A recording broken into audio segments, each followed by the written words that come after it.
I caught my first thing. You can see it right behind me. My first thing. Finally some success. Holy cow.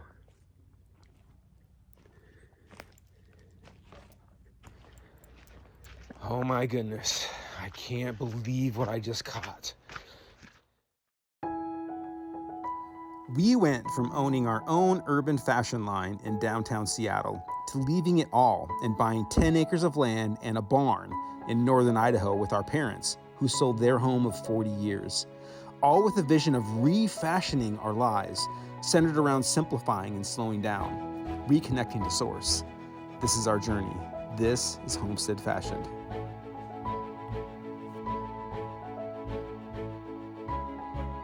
So, one of the things that we can do here in Idaho is trap. So, unlike Washington, where trapping is illegal, in Idaho, you could trap stuff. And I'm very excited and interested in learning how to do this. So, join me on this little adventure that I'm calling Trap House, and we're gonna learn how to trap together if you wanna come along with me, or just come and watch me make lots of mistakes. But hopefully this will all culminate at the end in us catching something wild and awesome, cleaning it together and preparing it and eating it. So very excited. Hopefully it will finish that way. So there are a lot of things that we can trap here. I know people here trap everything from wolves. We have a very healthy wolf population in Idaho. Apparently there's like over 3,000 wolves here. So it's actually legal year-round to trap wolves. I don't have those kind of traps. Those are some probably mammoth heavy-duty trapping. So mine are not that big. They're designed to catch smaller stuff. So there's things out here like bobcats, and there are coyotes, and there are badgers and snowshoe hares. I mean, and I'm probably listing a small fraction of what we potentially could catch out here. But I'm very excited. The idea of coyote stew sounds very exciting to me, but we'll see what we catch. So trapping is definitely an art from what I've found out. There's an art to it, so I imagine I will have to learn as I go a little bit here. I've got two kinds of traps. I've got a foothold trap and I've got a body trap. So the foothold traps are designed just to close and grab onto something. So if you were to catch something that, let's say, you're not allowed to trap, let's say like a lynx, you're able to let it go without it being injured and harmed.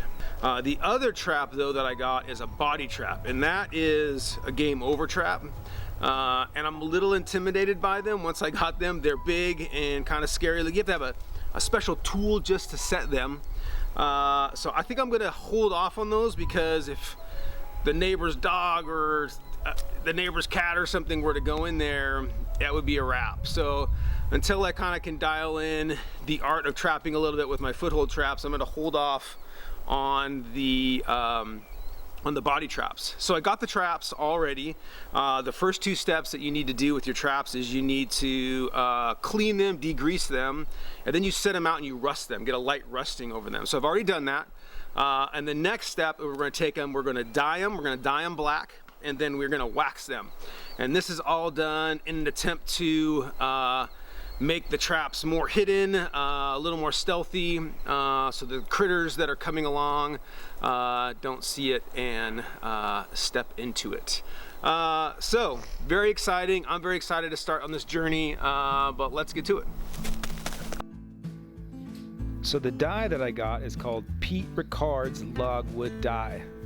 So here is the brew, and let's check these out. Grab one. There we go. And black dye trap. Here you have the black trap. Pretty cool. Undetectable. Actually didn't have a pot big enough to hold the body traps, so I got had this old wheelbarrow that was left over, old rusty wheelbarrow, so I used that. And after I dyed the foothold traps, I brought the hot water out here and dumped it in the wheelbarrow and put the traps in there so that they could soak in there. So there is those traps, and maybe it'll dye the old rusty wheelbarrow nice and black or something. Double bonus. So now that the traps are blackened, you can see that they look pretty black. Looks good.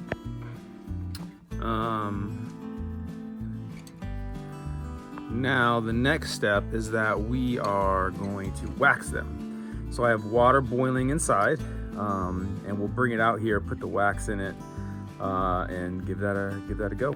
Here's the wax that I got. It is I ordered this. It's called Pete's Best Odorless Trap Wax, and we're gonna melt that into the water and then dip our traps into those. So here's the wax, but you want odorless wax. I don't think you don't want like beeswax or anything like that, because it will have an odor to it. So you want odorless.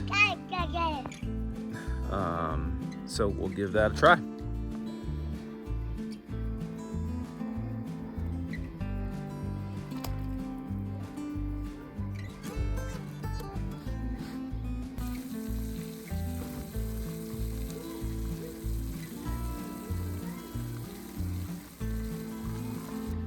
There it is, pretty much all melted. Wax is all melted, and I brought the pot of water with the wax melted and floating on top outside. So you'll see it. So there it is. Okay, here we go. Trap number 1 going in. And we're gonna count to 10. 1, 2, 3, 4, 5, 6, 7, 8, 9, 10, and then we're going to lift it out and drip off. Put these hooks up a minute ago. Right there. Shake what's dripping off of it so it's not dripping with wax, but you're supposed to have a thin coat. Next one, this is a Duke trap number 4, which is a pretty big trap. We'll put it in.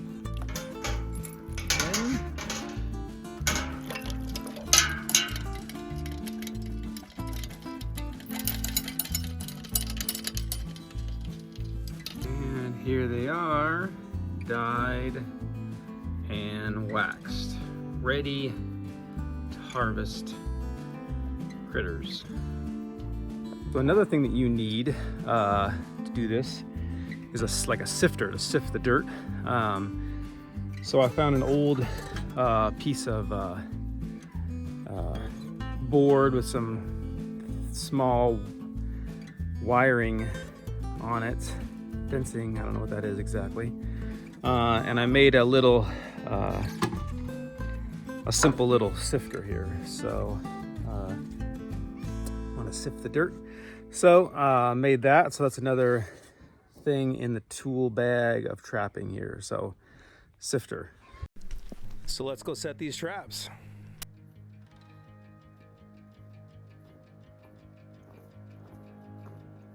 Okay, so here is the spot that I'm gonna place my first trap.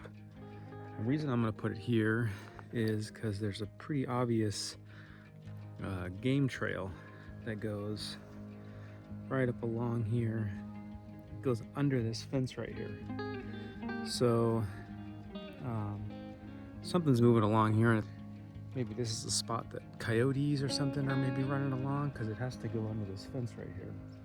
So I'm gonna put my first trap right under the fence, make a little spot where it has to funnel through. So trap number 1.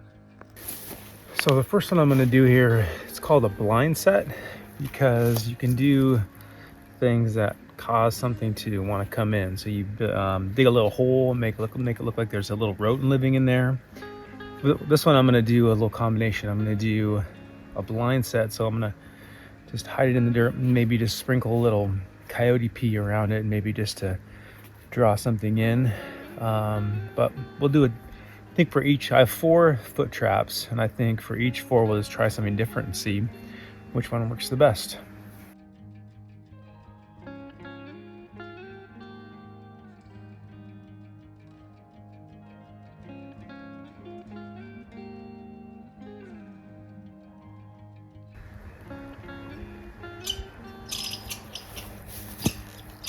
Okay, so that trap is set. The wax definitely makes it more slippy.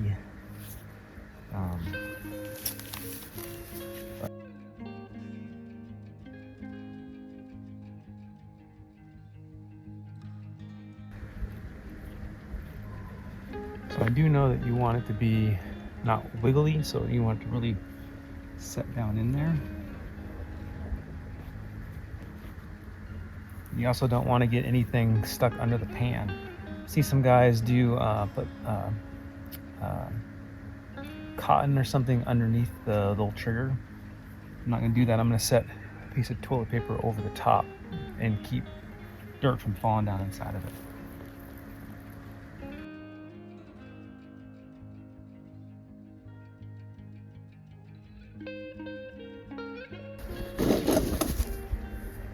And that's where the sifter comes in. You don't want a big chunk, so you want to just take some of this dirt.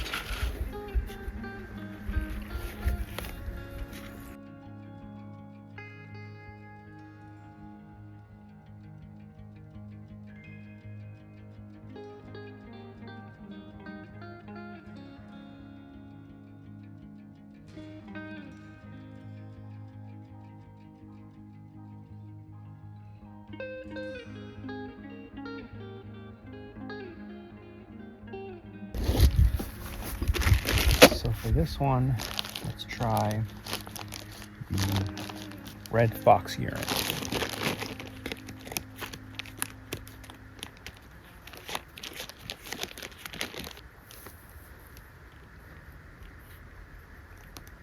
All right, there's number 1.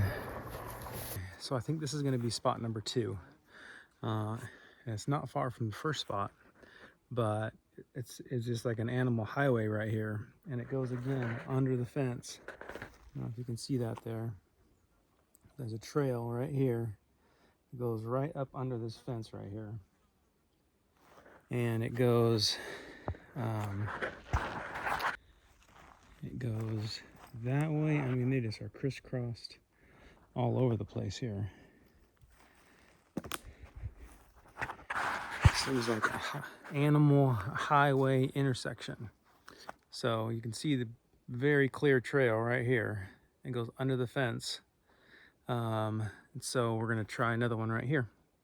And I think this time we'll do one of the sets where they make a little mouse hole. So we're gonna use that hammer. We're gonna dig an obvious hole so it looks like there's a little critter living in there. We'll stick the bait down in the hole, and hopefully something will stop and dig around in there looking for whatever's living in there. And when they do, snap. So we'll do the second trap like that. That I didn't do on the last place that I set a trap is I didn't bring one with me. A lot of guys put like a mat down so they can really be like leave as little scent on the spot as possible.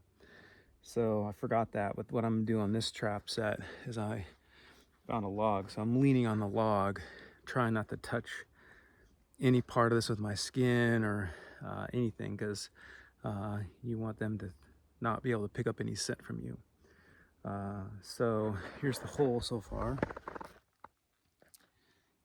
right there, and we'll set the trap down in there and make a little animal burrow next to it.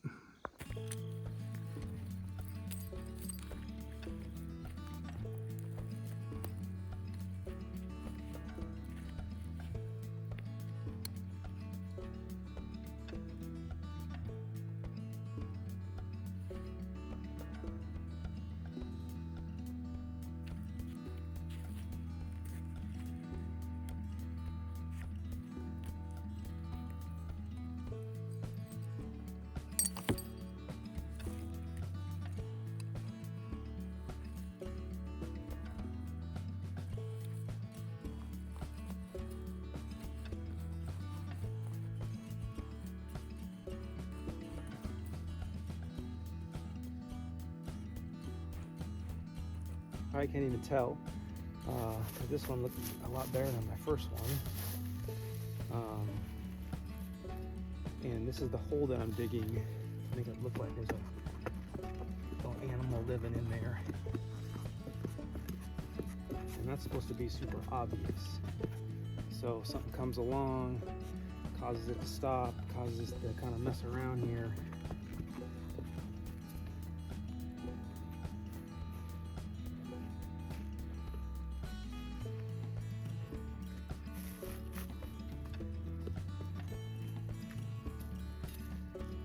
And then what we'll do, get our bait in there. Double bag, triple bag, scent. What we'll do is this is even taped shut. Jeez.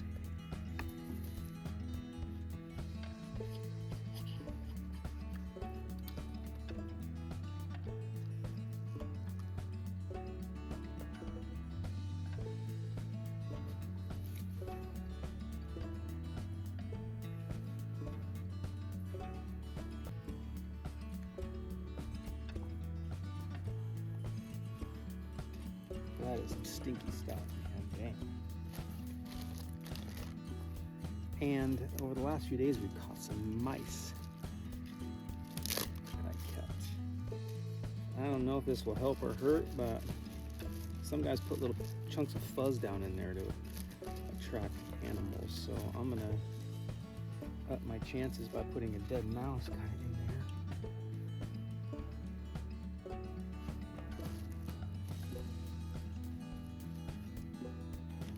And then we'll put some coyote urine around here.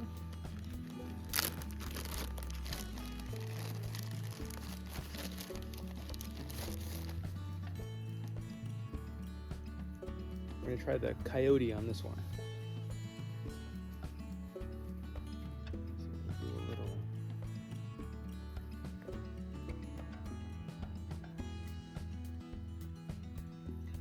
That coyote needs to drink more water. Ugh. It's thick.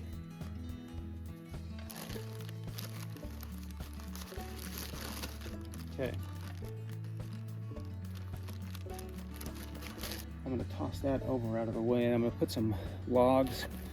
I'm going to put some logs and some brush kind of here to really funnel something from kind of going around the sides here. If they're going to come, they want them to come from either way there. So let's do that. And there you have it. There's the trap there. The hole to make it look like an animal lives down there. Pee, scent, dead mouse. Throwing the kitchen sink at this one. I'm gonna do a few more little pieces of brush to really make this a nice funnel. And we're on to number 3. So I've actually never even been down to this part of the property. I came down to our this far corner here, and I'm walking the fence line down this way. Look at this huge tree that has fallen across the fence here.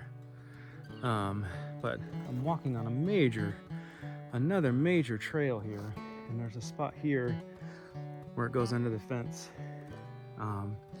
And we've definitely heard coyotes from the house back off in this distance. We heard one right next to the house yesterday, or last night. But we hear them down in this kind of area pretty often. So I'm gonna try to set one here. This will be my next spot. Okay, yeah. So I'm loving this spot. Look like there's all kinds of animal activity back here. Definitely no people, but I mean, like, you can just look down here. There's just trails everywhere. And this property that's behind us here, owners hardly use it. This is on the other side of the stream, on the creek, so they definitely don't come over here. If they do, it's not very often. So all of these just crisscrossing trails everywhere are all animal trails. In fact, also right over here, you can see there's something big is burrowing right here. I don't know what that is. And I saw when I walked down here, a big old hawk flew out of the trees here too. So lots of stuff going on here. And it's a pretty remote part of the property. So I feel like this is gonna be a good spot. I'm gonna do one of the big Duke number 4s. And I'm gonna do the set with the little animal hole next to it. So this will be set number 3.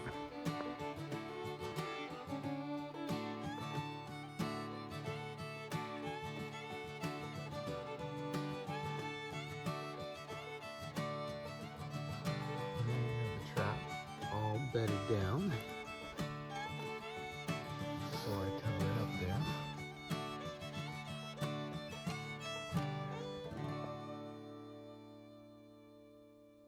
So this is my 3rd day now of having the traps out. It's nothing so far. One of them was set, but there was nothing in it. So I got that reset. This is the 3rd day. I'm gonna go check on them again. It's definitely getting colder around here in the morning. You can see fog and stuff in the background, and the chickens are talking to me here. But I'm gonna head up, check the traps, and see if there's anything to see today.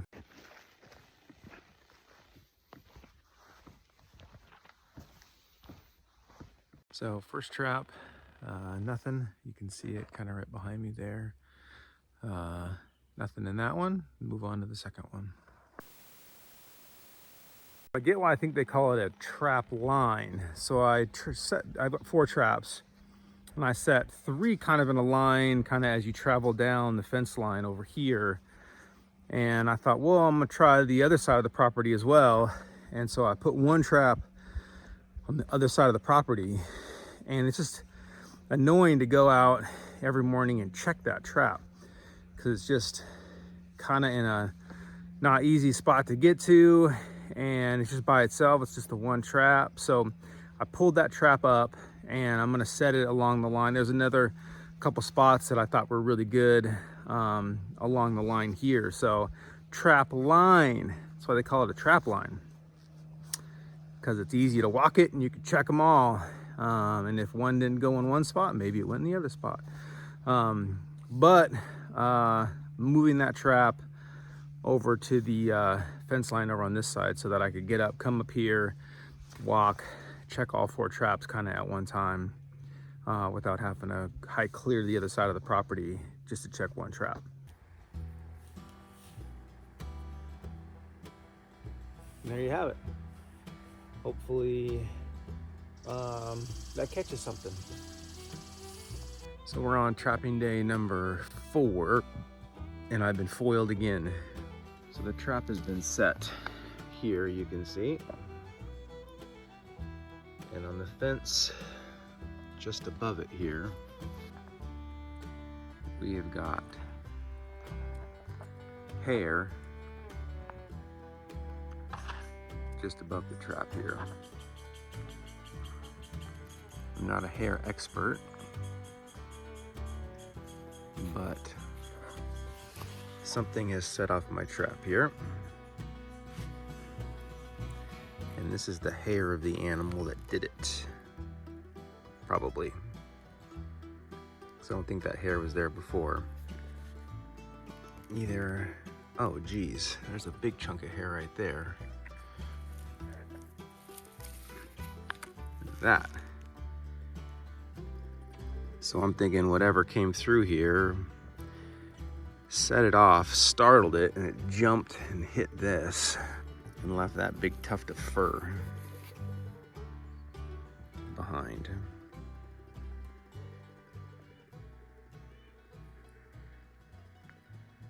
Third trap.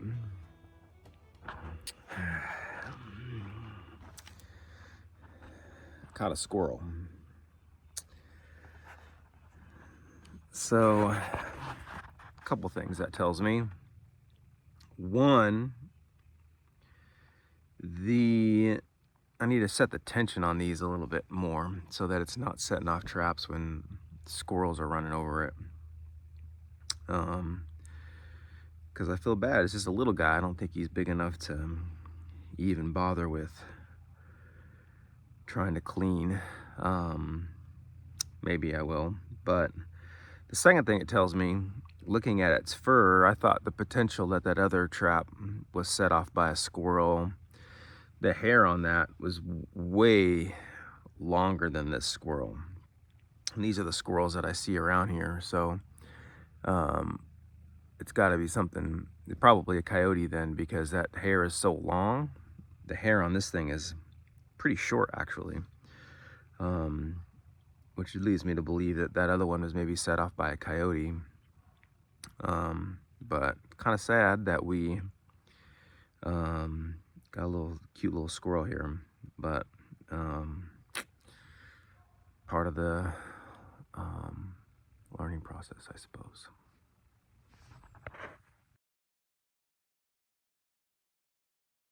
So, cool development. We still haven't caught anything yet. This is day like 6. A lot of traps have gone off so far, nothing in them. But cool development. So last night I had the idea, I'm gonna put the trail cam out, have a couple trail cams, put a couple trail cams on these traps and see what's going on. And last night we captured this.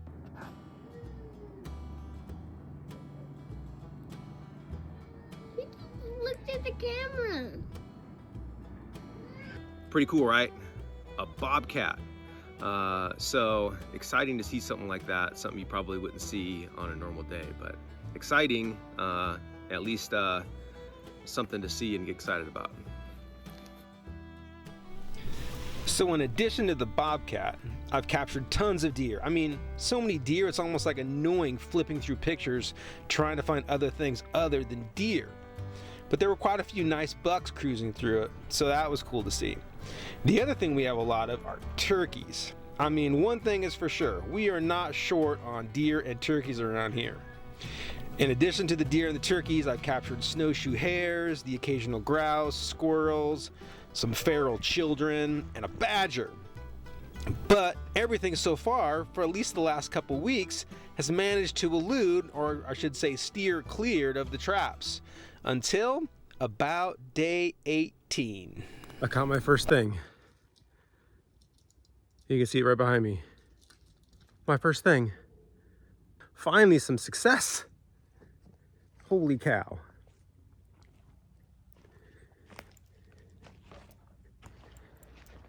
Oh my goodness, I can't believe what I just caught.